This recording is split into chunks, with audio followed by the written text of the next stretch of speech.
Prime Minister of the Czech Republic. Your Excellency, you have the floor. Excellencies, ladies and gentlemen, in recent years, the protection of the environment has been replaced by the fight against climate change.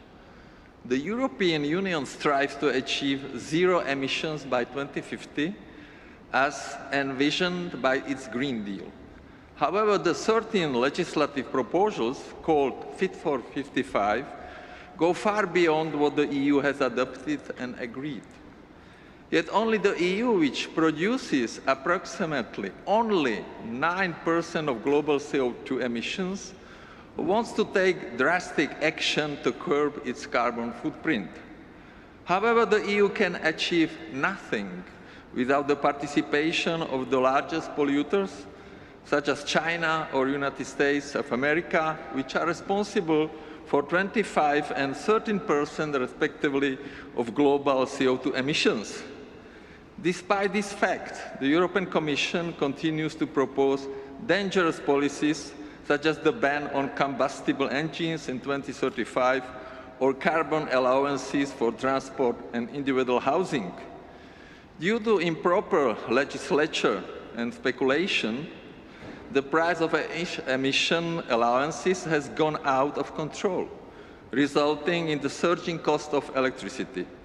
As a result, and in connection with rapidly rising prices of natural gas, mostly caused by power gains between states, many Europeans could be threatened by energy poverty. Instead of negotiating long-term contracts with Russia, European politicians are busy blocking the transit capacity of the Nord Stream 2 and Opal pipelines, citing worries that the EU will become dependent on Russia. Ladies and gentlemen, this might seem like news to you, but we are already dependent on Russian natural gas and will be for last another 20 to 30 years. Frankly, there is no other way, as the EU annually needs 400 billion cubic meters of natural gas, but produce only 50 billion. The Fit for 55 proposal pays no heed to the conditions and dispositions of individual member states or the ratio of industry to GDP. The European Commission provides no assessment of their impact, no opposing views. We don't know if the goals are not too ambitious. We have no idea how much will this transformation cost or whether we can afford it. This is not a deal, but an ideology. Without answer to these questions, the Green Deal will become the European green suicide. It is absolutely crucial for individual states to choose their own energy mix to achieve carbon neutrality. The Czech Republic cannot rely on renewable energy alone. Our landscape and climatic conditions simply do not permit this. For the Czech Republic, nuclear power and natural gas are the only possible means of achieving zero CO2 emissions.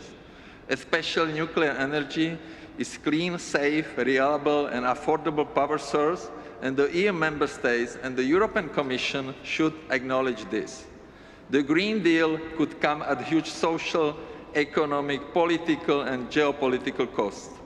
Cost which could create enormous tensions in society and between allies, open doors to radicals, and threaten our democracy.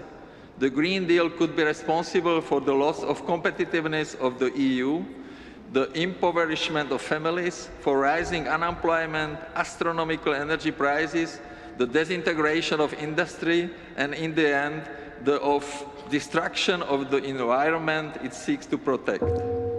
The Green Deal simply wants too much, too soon, and at any cost.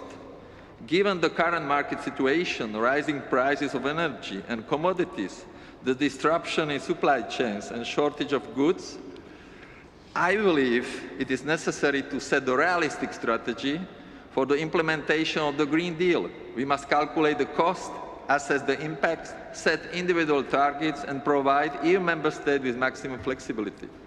The timing of this conference could have come at a better time.